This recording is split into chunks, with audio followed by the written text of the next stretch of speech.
Hello, everyone. Today on DEETOUR, we talk about my favorite thing, change.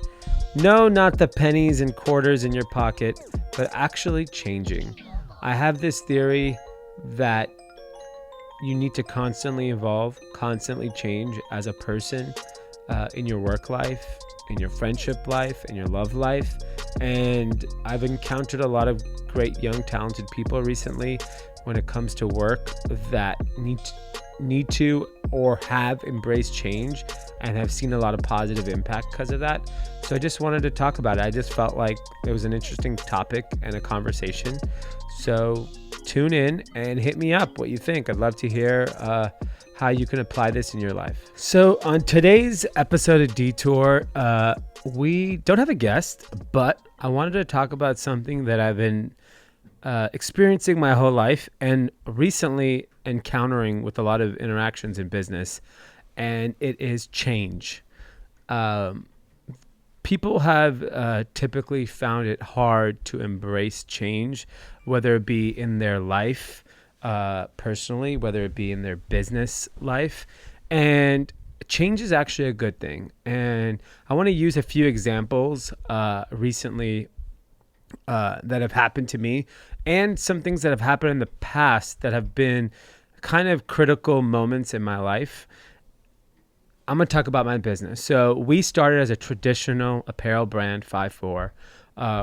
After a few years of struggling, our business is 17 years old. So our first few years, we were a small brand that sold to boutiques. Then we eventually evolved into selling to specialty retailers and then eventually department stores. Then the recession hit and our business fell apart overnight. Then a year later, we were like, we got to go direct to consumer. It was too early internet, so the internet wasn't a meaningful force of revenue for us. So we opened up retail stores. We were like, most of our customers had gone out of business, so we were like, let's go open up retail stores and do it ourselves. We struggled. We did that for about 5-6 years. And in that time, we were constantly trying new things. We knew we wanted to be in this business, and we knew that we had to evolve or try things to get out of this rut. We eventually stumbled on the subscription concept today that eventually changed our entire business and our lives. And I would say that the only reason we were able to even get to that point is that we never had any ego when it came to our business. We obviously love our brand, we protected it, and we were very prideful of what we did for a living and very prideful when it came to the brand, but we weren't prideful in how we were going to grow it. And it's not that it's not about pride, it's about ego.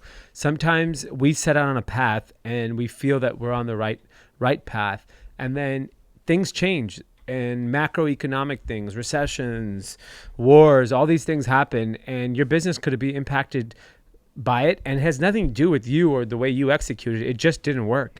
And we started a business that eventually didn't exist, which is wholesaling contemporary men's clothes to third-party retailers. There's no brands in that space today. There's people that do it in the luxury space. There's people that do it in a cheaper price point. But where we played in the middle, it just went away. And it wasn't any fault of ours. The world just changed, and we embraced it. And what people don't realize is change often brings the biggest opportunity. And if it wasn't for us kind of suffering and really struggling to figure out how to survive, we would not have the business we have today.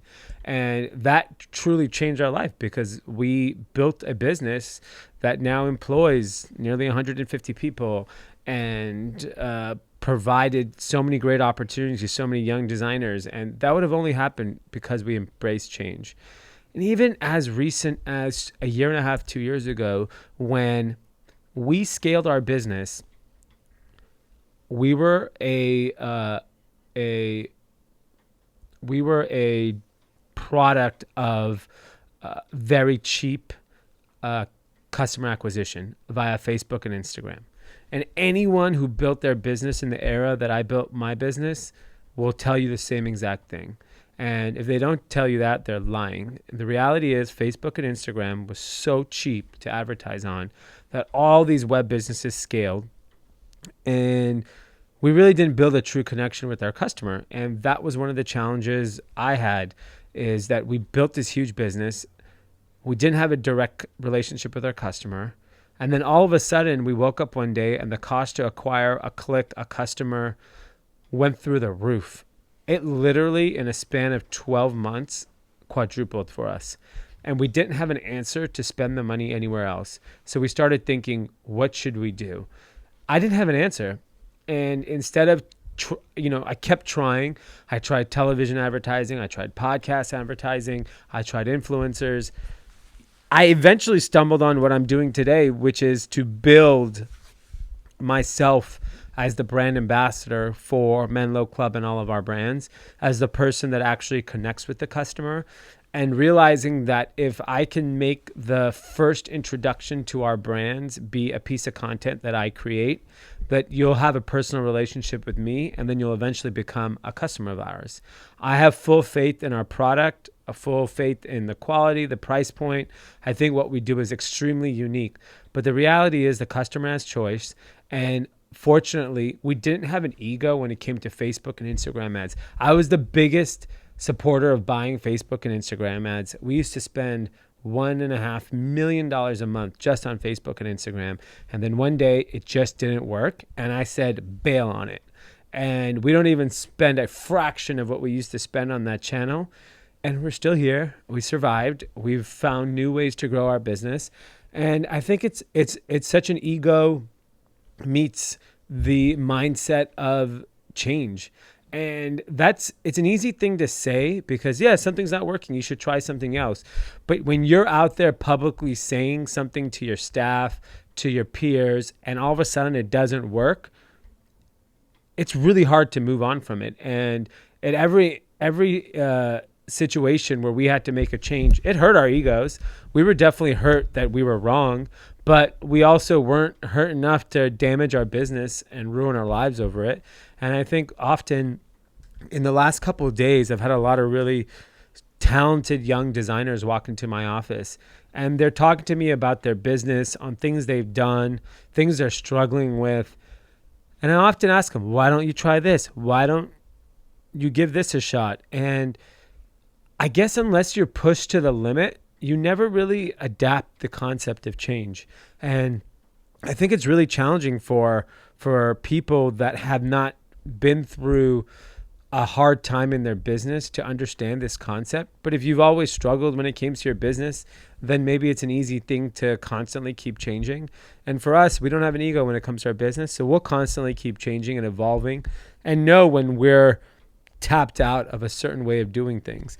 And I feel like a lot of these, especially in fashion and the designers that I get to work with, I see that they're so talented and they became successful because of a certain way, and they get hung up that that's the way things have to be done. But a little bit of open-mindedness can change your whole perspective and change your opportunity. And I think the bigger thing change teaches you is literally being open-minded and being flexible. That is a characteristic that I think is so valuable, not only in your business life, but in your personal life. Like imagine, like, I remember when my wife told me I need to be more organized. I have to be more considerate of other people's time and her time. It's not always about me. And a lot of things she's commented along the way that I've actually taken to heart, and I've applied those things to my daily life. And it's made not only our relationship better, our lives better.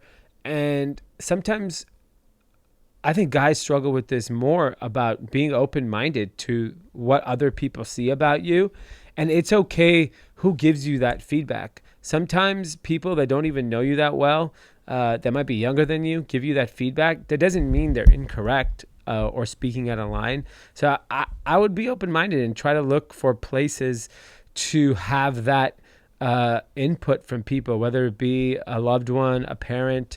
I think when we're younger, we tend not to listen to our parents for whatever reason. And then as we get older, we realize they were doing things just in our best interest.